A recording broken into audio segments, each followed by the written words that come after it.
নামনি আসামের বিখ্যাত রথযাত্রা মেলা সাবরগ্রামত। আজকে আমরা সাবরগ্রাম রথযাত্রা মেলা যাচ্ছি, যেটা রথ বাড়ির যেটা মানুষের ভিড়, বাফ মানুষ রথখান আস্তে আস্তে টানিয়া রথ মন্দিরত আনি আছে। এই যে এখান রথখান কেমন দে টানি আনি আছে, মানুষের ভিড়ের জন্য দেখার পালু না, তার জন্য খুব দুঃখিত। তা চলো ভাই ভিডিওটা আরম্ভ করি।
এটা রাধা গোবিন্দ মন্দির।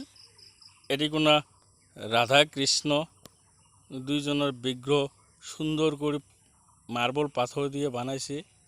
এটি কোনো সবগুলো রথযাত্রী একবার হলো আসিয়ে দর্শন করে যাবার লাগছে।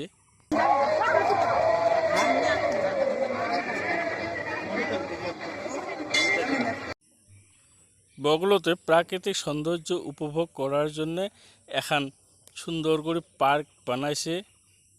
বাইরে দেশত থাকি ঘাস আনিয়ে সুন্দর করে লাগাইছে। এগুলো আমার জায়গার দুবে ঘাস নয় বাহে, বিদেশি ঘাস। দেখাত কার্পেট পাড়ি দেওয়ার মতো দেখা যায়। গুয়াহাটি বালাজি মন্দিরেও তো এই ঘাসগুলো দেখা যায়।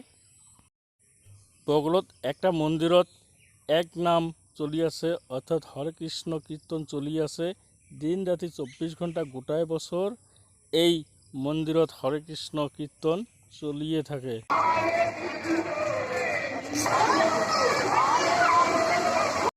এলা আমরাও মন্দিরের ভিতরে যাইয়া আছি।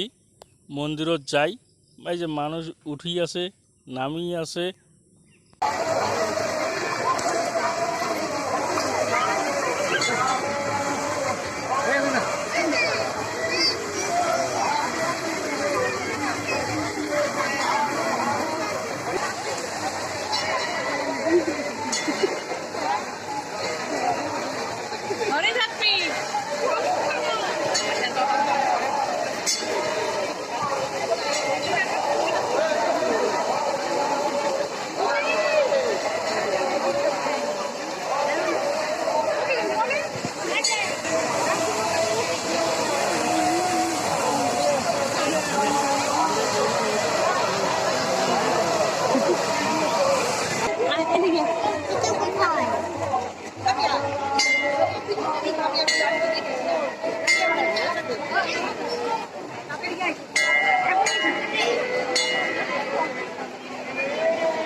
এই যে এইটা মন্দিরের ভিতরে ভাগটা, ভিতরে সুন্দর করে সোনালি কালার দিয়ে আরও একটা মন্দিরের মতো বানাইছে, মানে ডেকোরেশন করছে। আর তার মাঝত আছে রাধা গোবিন্দর বিগ্রহ মার্বল পাথরের, যেটা আগতে কওয়া হল যে মার্বল পাথরের বিগ্রহ দিয়ে এটি কোনা রাধা গোবিন্দর মূর্তি বানাইছে।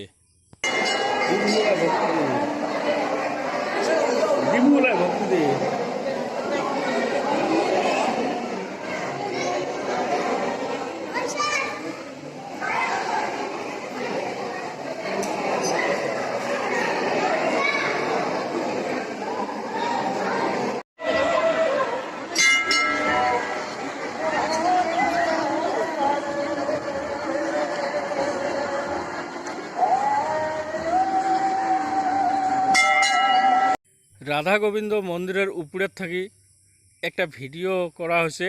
সেই ভিডিওটা হল এটা, এই যে এখান গোটাই খান রথ মন্দিরের এরিয়া। এটি কোনো বিভিন্ন ধরনের মন্দির আছে, দুর্গা মন্দির, শনি মন্দির, সব দেবতাগুলোর মন্দির আছে। তাই এতগুলো মন্দির আজকের ভিডিওটা দেখার পালুক না, পরবর্তী অবসর টাইমত আসিয়া প্রত্যেকটা মন্দিরের মাহাত্ম্য আর কারণ জানিয়ে একটা ভিডিও বানাম বলে আশা করি আসং। হয়তো এই সপ্তাহের ভিতরে আরও একদিন একলাই আসিম, যাতে ভিড় না থাকে।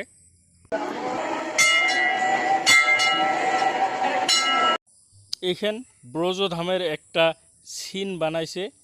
শ্রীকৃষ্ণ বৃন্দাবনত বা ব্রজধামত কেমন দে গরু চলাইছে, সখা বন্ধুগুলাক নিয়ে মাঠত ঘুরি আছিল, তারে একটা দৃশ্য দেখার জন্য চেষ্টা করছে।